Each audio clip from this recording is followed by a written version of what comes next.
salue tous au nom de Jésus-Christ. Amen. Voilà, je suis reconnaissant envers mon Dieu, et Dieu qui m'a accordé cette grâce d'être encore ce matin devant nous, devant le peuple de Dieu, pour parler de sa part. Amen. Amen. Et voilà, je suis aussi reconnaissant aux serviteurs de Dieu pour leur marque de confiance. Ils m'ont permis encore de revenir aujourd'hui pour continuer ce que nous avons commencé depuis le dimanche passé. Alors Dieu nous a fait grâce d'aborder un thème que nous avons intitulé les causes de l'incrédulité et ses conséquences. Alors par la grâce de Dieu, nous avons commencé à aborder ces thèmes. Voilà, ceux qui ont été là depuis le dimanche passé, nous avons eu la grâce d'aborder un peu la moitié de notre thème. En principe, il fallait que nous parlons sur les causes et les conséquences de l'incrédulité. Mais faute de temps, on a pu seulement parler sur les causes de l'incrédulité. Nous n'avons pas pu achever notre thème, raison pour laquelle Dieu nous a accordé cette grâce de revenir encore aujourd'hui pour achever, pour terminer, pour finir ce que nous avons commencé depuis le dimanche passé. Alléluia. Amen. Voilà, nous allons prier. Nous allons incliner nos têtes. Seigneur, merci pour ces moments de grâce, pour ces moments de bonheur, pour ces moments de paix que nous voulons partager avec toi, Jésus-Christ. Seigneur, merci parce qu'en ce moment, je sais que ton peuple sera guéri. Je sais que ton peuple sera restauré. Je sais que ton peuple sera béni, car ta parole déclare, dans leur détresse, ils crièrent en toi. Seigneur, tu n'as pas envoyé des voitures. Tu n'as pas envoyé des maisons. Tu n'as pas envoyé de l'argent. Tu n'as pas envoyé des habits. Mais tu as envoyé ta parole. Et cette parole a guéri. Ce matin, Père, je sais que avec ta puissance et la puissance de ton Esprit Saint, ton peuple recevra quelque chose de ta part. Moi, je ne suis qu'un homme que tu vas utiliser ce matin comme canal de la bénédiction à ton peuple. Seigneur, que tu sois élevé et que je sois diminué. Au nom de Jésus-Christ, j'ai ainsi prié. Amen. Amen. Alléluia. Amen. Amen. Amen. Est-ce qu'il y a la joie dans la maison de Dieu? Amen. Voilà, si nous sommes dans la joie, tu regardes celui qui est à tes côtés, à ta droite, à ta gauche, devant toi, derrière toi, tu lui dis bonjour, nous sommes dans la maison de Dieu. Voilà, nous avons commencé notre thème qui est intitulé les causes de l'incrédulité et ses conséquences. Et nous avons lu dans le livre de Luc, Luc chapitre 1er, verset 5 jusqu'à 13. Donc du 5 jusqu'au 38. C'est par là que nous avons pu tirer les thèmes de notre enseignement, de notre prédication, comme vous voulez. Et dans ce livre de Luc, nous avons pu trouver des histoires. Il y avait les premières histoires, c'était l'histoire de Zacharie, qui était le père de Jean-Baptiste. Et les deuxième histoire, c'était l'histoire de Marie, qui était la mère de Jésus-Christ. Alors nous avons dit que ces deux histoires, c'était deux histoires un peu semblables. C'était deux histoires un peu similaires. Donc il y avait un ange qui était venu voir les deux personnes. C'était l'ange Gabriel qui est apparu à Zacharie, qui était la première personne. Et l'ange Gabriel a apporté les messages. Et les messages étaient presque les mêmes messages. Et les messages que l'ange Gabriel a apportés à Zacharie, c'était les messages que Zacharie pouvait avoir un enfant. Alléluia. Et les mêmes messages, c'est le même ange qui a apporté ces messages 6 mois après à Marie. Et Marie aussi devait avoir un enfant. Et nous avons dit que ces messages étaient un message bien précis. Que Zacharie, tu vas avoir un enfant, et cet enfant, son nom sera Jean. Il lui a donné même les noms. Et à Marie aussi, il a donné les noms. Et tu lui donneras les noms de Jésus. Alléluia. Et ces deux personnes avaient les mêmes réactions à l'apparition de l'ange. Zacharie était effrayé quand il a vu l'ange. Et Marie aussi était effrayée quand il a vu l'ange. Raison pour laquelle l'ange a dit à Zacharie, ne t'effraie pas, ne crains pas. Il a dit aussi à Marie, ne crains point. Alléluia. Amen. Et lorsqu'il a dit à Zacharie que ta femme sera enceinte, et Zacharie a demandé à l'ange, comment donc cela se fera-t-il? C'était aussi la réaction de Marie. Marie aussi a posé la même question à l'ange. Comment donc cela se fera-t-il? Mais par contre, l'ange, lorsque Zacharie a posé la question, il a puni Zacharie. Mais à Marie, il a donné une réponse favorable. Alléluia. Mais c'est pourquoi c'est ça qui m'a poussé à réfléchir. À voir, mais comment ces deux histoires, ce sont des histoires semblables. Mais à une autre personne, il a donné une bonne réponse. Mais à l'autre, il lui a puni. Mais pourquoi c'est là? Alors j'ai réfléchi, j'ai regardé encore, j'ai compris une chose. Zacharie, lorsqu'il priait, il demandait cet enfant. Parce que l'ange, lorsqu'il est venu chez Zacharie, il a dit, ta prière a été exaucée. Il lui a dit, ta prière a été exaucée. Mais à Marie, il lui a dit, tu as trouvé la grâce. Donc c'est-à-dire que Marie n'a pas demandé. C'était seulement une grâce. Mais Zacharie a demandé. Alors il demandait. Et la réponse était venue. Zacharie a commencé à douter à la réponse. Alors pourquoi Zacharie a douté? C'est ce qui nous a poussé à voir maintenant les causes de l'incrédulité. Parmi les causes de l'incrédulité, la première des causes que nous avons élevées, c'était les réalités. Nous avons dit que ce sont les réalités. Alors Zacharie voyait les choses dans la réalité. Dans la réalité, Zacharie voyait qu'il était déjà vieux. Et sa femme aussi était avancée en âge. Et dans la réalité, il ne pouvait plus avoir des enfants. Il ne pouvait plus. Mais on a dit que la réalité n'est pas la vérité. Alléluia. Amen. Nous avons dit la réalité n'est pas la vérité.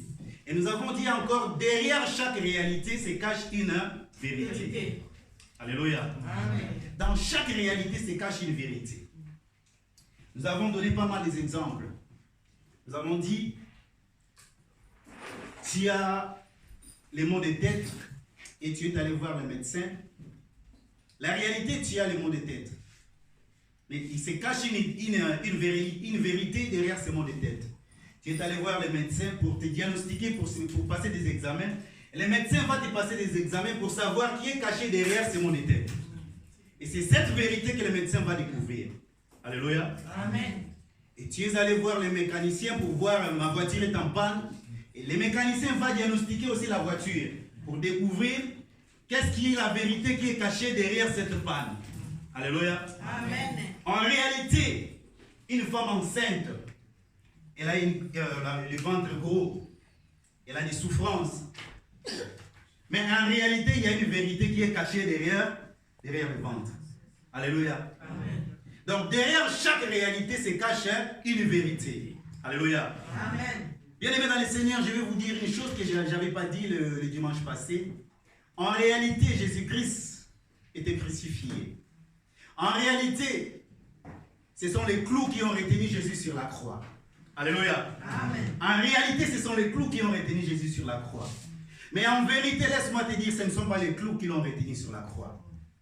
Alléluia. Amen. En vérité, c'était l'amour que Jésus avait envers nous qu'il a retenu sur la croix. Amen. C'est cet amour qu'il a retenu sur la croix. Car la Bible déclare, il s'est donné lui-même comme un sacrifice de bonne odeur. Parce que Jésus avait toute autorité, avait toute puissance. Il pouvait refuser même cette mort. Mais il s'est donné lui-même. Souvenez-vous, quand Pierre avait coupé l'oreille d'un soldat, Jésus lui a dit, il n'y a pas de plus grand amour que de donner sa vie pour ses amis. Alléluia. Amen. À cause de cet amour, Jésus s'est donné lui-même. Parce que s'il n'y avait pas l'amour, il ne pouvait pas être crucifié sur la croix. En réalité, nous voyons les clous qui l'ont retenu. Mais en vérité, c'était cet amour qu'il a retenu sur la croix. C'est ce que je vous ai dit. Derrière chaque réalité se cache une vérité. Et je vous ai dit, la réalité que vous traversez aujourd'hui n'est pas la vérité de votre vie. Alléluia. Amen. Un jour, j'étais encore en Angola. J'ai passé quelque part, on faisait des travaux comme vous voyez là. j'ai vu quelque part, on a écrit, c'était en portugais, on a écrit o incômodo de hoje sera alegria de amanhã. C'est-à-dire quoi? Le dérangement d'aujourd'hui sera la joie de demain. Alléluia. Amen. Donc, en quelque sorte, les réalités que vous vivez aujourd'hui sera la joie pour demain. Donc, c'est-à-dire que tout ce que nous passons aujourd'hui, tout ce que nous voyons aujourd'hui, il y a quelque chose qui est caché derrière. Yes. Et nous avons vu encore qu'il y avait des choses, pas mal de choses qui étaient la cause de l'incrédulité. Parmi ces choses, nous avons cité encore la souffrance. Il y avait aussi la souffrance. Bien évidemment, dans le Seigneur, la souffrance aussi peut t'amener dans l'incrédulité. À cause de la souffrance, tu peux commencer à dire, si réellement Dieu était avec moi, si réellement Dieu m'écoutait, si réellement Dieu exauçait mes prières, si réellement je suis l'enfant de Dieu, si réellement je suis le serviteur de Dieu, si réellement Dieu est avec moi, je ne peux pas. Nous avons donné l'exemple de Job. Job qui était un enfant de Dieu. Et avant, nous avons posé la question, est-ce qu'un enfant de Dieu aussi peut devenir un incrédule? La maman a donné la réponse oui. Un enfant de Dieu aussi peut devenir un incrédule. À cause des choses que nous avons citées. À cause des réalités, tu peux devenir un incrédule.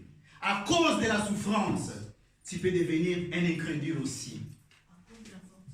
À cause de la fortune aussi, tu peux devenir un incrédule. Parce que tout marche bien. Tu es bien chez toi. Tu peux dire, qu'est-ce que tu peux aller faire à l'église? Qu'est-ce que ces hommes peuvent me parler? Qu'est-ce que ces hommes peuvent me dire? Je n'ai rien à entendre avec eux. Parce que je suis bien. Alléluia. Amen. Et nous avons aussi donné l'exemple de Naaman. Naaman qui était le serviteur du roi de Syrie. Nous avons dit à cause de l'orgueil aussi. L'orgueil aussi peut t'amener à l'incrédulité. Parce que tu es l'orgueil, parce que tu es orgueilleux. Naaman, la Bible déclare, il était considéré. Il était considéré. Parce qu'après les rois, c'était lui qui était le deuxième. Alors, à cause de cet orgueil, Naaman n'a pas voulu aller se jeter 7 fois à Jourdain. Parce qu'il était orgueilleux. Alléluia. Amen. Nous avons dit aussi, à cause de la façon de voir les choses. Lorsque Naaman s'est déplacé de Syrie pour arriver jusque chez les prophètes, la Bible déclare, Naaman se tient devant la porte du prophète. Et le prophète n'a pas sorti. Il a envoyé une personne pour aller dire à Naaman d'aller se jeter 7 fois à Jourdain. Et Naaman, dans sa façon de voir les choses, il croyait que le prophète devait sortir pour lui imposer les mains.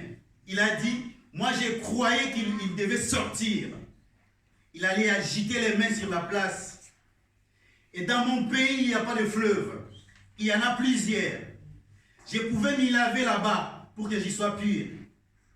Alors Naaman, quand il s'est déplacé, il avait déjà sa façon de voir les choses. Que les prophètes devaient sortir et moi je vais me rencontrer avec les prophètes. Et nous avons donné aussi l'exemple. Parmi les enfants de Dieu. Lorsque nous arrivons à l'église, lorsque nous venons à l'église, lorsque nous faisons les prières, nous avons aussi déjà notre façon de voir les choses. Comme Zacharie avait déjà aussi sa façon de voir les choses. Zacharie attendait cet enfant pendant qu'ils étaient encore des jeunes. Alors, quand Dieu lui a répondu par rapport à sa prière, Zacharie a dit, je suis déjà vieux et ma femme est avancée en âge. Donc il voyait que cet enfant devait venir pendant que nous étions encore de jeunes. Et nous avons dit encore une chose ou une cause qui peut amener l'incrédulité, c'est la durée du temps de l'exaucement de la prière. Pendant que tu attends la réponse de ta prière, et la réponse ne vient pas, tu commences à devenir incrédule. Tu ne crois plus. Tu commences à chercher de ta manière. Tu commences à chercher par rapport à ton intelligence. Tu commences à chercher par rapport à ta sagesse. Alléluia. Beaucoup des enfants de Dieu, beaucoup de chrétiens, quand nous avons échoué, ou quand tu attends la réponse, et que la réponse tarde encore, tu commences à chercher par rapport à ta manière. commences à chercher par rapport à ton intelligence. Tu commences à chercher par rapport à ta sagesse. Tu commences à chercher par rapport au conseil des hommes. Tu commences à chercher par rapport à l'expérience des hommes. Moi, j'ai l'expérience. Moi, je sais. Moi, je connais. Moi aussi, je suis passé par le même chemin. Alléluia. Amen. Mais toi, Dieu t'a parlé. Le Dieu qui t'a parlé, le Dieu qui t'a promis n'est pas un homme. Amen. Alléluia. Amen. Alors, il y a pas mal de choses qui nous poussent à devenir incrédules. Par rapport à tout ce que nous avons pu parler les dimanches passés, et pour rappeler aussi à d'autres personnes qui n'étaient pas là. Alors, nous allons parler ça pour nous amener à mieux aussi atterrir à ce que nous allons parler aujourd'hui. Alléluia. Amen. Alors ce matin, nous allons continuer notre thème. Ce sont les causes de l'incrédulité et ses conséquences. Et la fois dernière, nous allons parler seulement des causes. Aujourd'hui, nous allons parler sur les conséquences de l'incrédulité. Alléluia. Amen. Voilà, nous allons lire notre Bible. Je demande à tout le monde d'ouvrir sa Bible. Sa Bible dans le livre des Hébreux.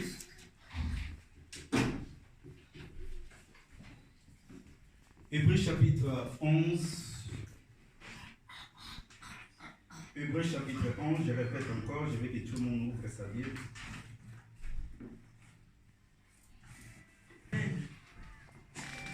Nous y sommes. Hébreux chapitre 11, verset 6. Hébreux chapitre 11, verset 6. Nous lisons au nom de Jésus. Or, sans la foi, il est impossible. Il faut que celui qui s'approche de Dieu croit que Dieu existe et qu'il est le rémunérateur de ceux qui le cherchent. Amen. Sur l'incrédulité. Et comment alors que ici nous voyons encore les formes de la foi. En quelque sorte, l'incrédulité c'est aussi le manque de la foi. L'incrédulité c'est aussi le manque de la foi. Amen. Amen. Par définition, les conséquences, c'est les résultats logiques d'une cause ou d'une action. Les conséquences, c'est les résultats logiques d'une cause ou d'une action. Voilà, quelque part, Jésus était avec ses disciples. Il y avait un homme qui était venu avec son fils. Pendant que Jésus n'était pas là, il y avait que les disciples qui étaient là. Alors cet homme était venu avec son fils. Et son fils était lunatique. Donc son fils, il avait une maladie. C'est comme l'épilepsie. Alors il était venu chez les disciples pour prier. Alors les disciples ont pu prier pour cet enfant. Alors les disciples n'ont pas pu chasser cet esprit. Alors cet homme a amené cet enfant vers Jésus-Christ. Et Jésus a prié et cet esprit est parti. Alors cet homme a dit à Jésus-Christ, j'ai amené mon fils auprès de tes disciples, mais ils n'ont pas pu chasser cet esprit. Alléluia. Amen. Alors les disciples, après que cet homme puisse partir, ils ont demandé à Jésus, pourquoi est-ce que nous n'avons pas pu chasser cet esprit? Amen. Amen. Alors Jésus leur avait répondu, c'est à cause de votre incrédulité. Amen. Amen. Dans notre version, on a dit, c'est à cause de votre manque de la foi. Amen. Amen. C'est à cause de votre incrédulité. Bien aimé, dans l'incrédulité, il y a aussi les sous-estimations. Tu peux te sous-estimer. Tu ne sais pas la puissance qui est en toi. Tu ne sais pas ce qui est en toi. Parce que tu es déjà devenu un incrédule. Tu ne vas plus croire que j'ai la puissance, j'ai l'autorité. Je peux faire ceci. Je peux chasser cet esprit. Je peux commander à cet esprit. Alléluia. Et Jésus leur avait dit, si vous avez la foi comme une petite graine. Alléluia. Jésus ne demandait pas une grande foi. Mais Jésus demandait seulement une petite foi. Mais avec cette petite foi, tu peux faire de grandes choses. Amen. Alléluia. Il suffit seulement d'avoir une petite foi. Mais tu peux commander à de grandes choses. Alors la foi, bien aimé dans le Seigneur, l'incrédulité, c'est aussi le manque de la foi. Et quand tu manques la foi, alléluia, bien aimé dans le Seigneur, tu n'es pas agréable à Dieu. Car la Bible déclare, celui qui s'approche de Dieu, la première des choses, il doit d'abord croire que Dieu existe. Il faut d'abord croire. Et si tu crois d'abord que Dieu existe, c'est après que Dieu va te rémunérer. Donc tu crois d'abord que Dieu existe et qu'il est le rémunérateur de ceux qui le cherchent. Et si tu ne crois pas, tu es devenu un incrédule. Mais tout ce que tu vas demander, tout ce que tu vas chercher, tu ne les recevras pas. Alléluia. Amen. Tu ne les recevras pas. Tu ne les recevras pas. Et ta prière devant Dieu va devenir désagréable. Tes cris devant Dieu vont devenir désagréables. Alors que nous étions encore à l'école, nous avons eu les cours de la musique. On nous a appris la définition de la musique.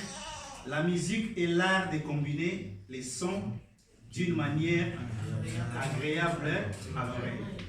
Voilà, si tu es dans la maison, tu es en train d'écouter la musique et cette musique est en train de te déranger. Ça devient une musique désagréable. C'est de la même manière aussi la prière de celui qui ne croit pas. La prière de celui qui ne croit pas aux yeux, aux oreilles de Dieu est devenue une prière désagréable. Ta prière va devenir désagréable. Voilà la conséquence de celui qui ne croit pas. Bien aimé, ta prière devient désagréable. Tu cries, tu gênes. Mais dans ton cœur, tu ne crois pas. Tu es incrédule. Tu ne crois pas que Dieu peut faire quelque chose. Ta prière devient désagréable.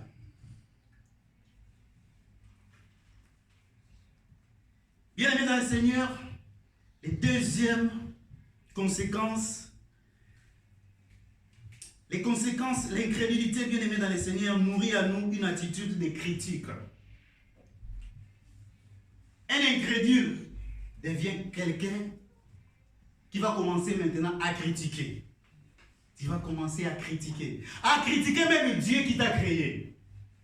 Alléluia. Amen. À critiquer même Dieu qui te garde maintenant. À critiquer même Dieu qui va te bénir. À critiquer même Dieu qui va exaucer ta prière. Alléluia. Amen. Nous allons lire la Bible dans le livre de Job.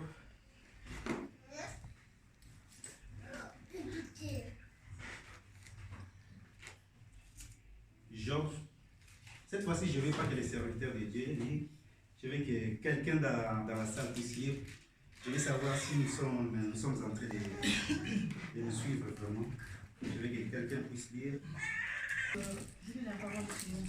Amen. Job 33, 9 à 10. Je suis pur. Je suis sans péché. Je suis né. Il n'y a point à moi d'iniquité. Et je trouve contre moi des motifs de haine. Il me traite comme son ennemi. Amen. Je lis la parole du Seigneur Jésus-Christ. Y a-t-il un homme semblable à Job, vivant la réalité comme l'eau, marchant en société de ceux qui font le mal, cheminant de pair avec les impies. Amen. Amen. Car il a dit, il est inutile à l'homme de mettre son plaisir en Dieu. Amen. Maintenant, à critiquer Dieu. Il a commencé à critiquer Dieu. Il a dit, je suis pur, je suis sans péché, je suis net.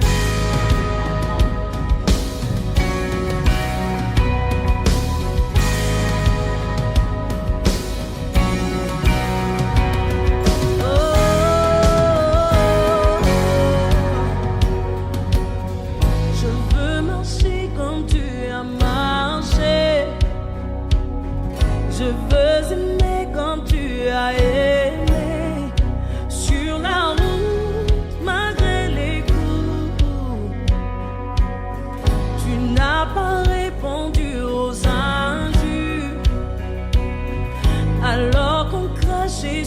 sa figure.